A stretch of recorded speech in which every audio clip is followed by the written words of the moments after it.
Matt Lenihan, Boxing Social in association with William Hill, Empire Fight Store. Always a pleasure to be joined by Adam Booth. Adam, just quickly give me your reaction to Chris Eubank Jr. stopping Liam Smith in there tonight. It was a brutal performance.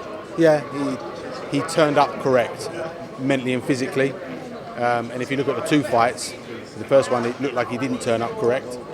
And in the two fights, there was one moment for Liam Smith that won him the first fight. And over the two fights, that's really the only success that Liam had. Today, Junior did the right job. He was there physically, mentally, energetically, and it was just one-sided. Are you surprised at the result of this, considering how the first one went, or was it just that lapse in concentration in the first fight where he got caught? Any surprise with what we saw in there tonight? Yeah, I mean, I thought Liam would have triggered a bit better. I thought he would have been able to let his hands go in little spots a bit earlier to shut down what was coming at him, but he didn't. He kind of hid behind his arms just too much. And for Eubank Jr., that's the perfect style. If you're in front of him with your arms just up, cuff around your head, he'll just keep punching.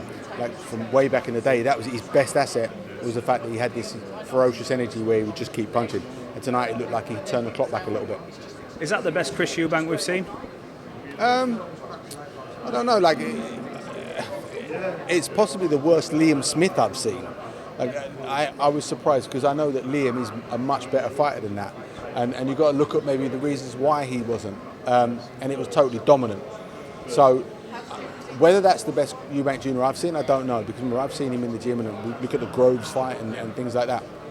But it was certainly the most one-sided performance for Eubank Jr. in a big fight. I saw on the screen it showed, I think Liam had rolled his ankle in round 3. Did you notice any signs when he was coming forward that he was maybe every time, because every time Chris seemed to hit him, he did seem to rock back. Do you think that showed signs of maybe a bit of a slight injury? No excuses. I don't know. Only he knows that. If you look at all of his fights, he's got this habit of always deliberately turning his ankle over.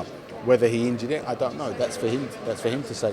For whatever the reasons, it's a fight and things happen. Rolled ankles, elbows in the face. It's a fight and you kind of got to be prepared for anything. But it was, so no, I think it was dominant because it was dominant.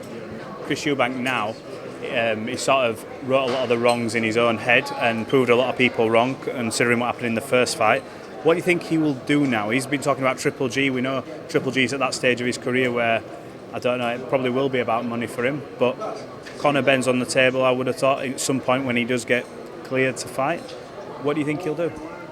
And are you interested in a Conor Benn fight? Well, Eubank Jr.'s box office, right?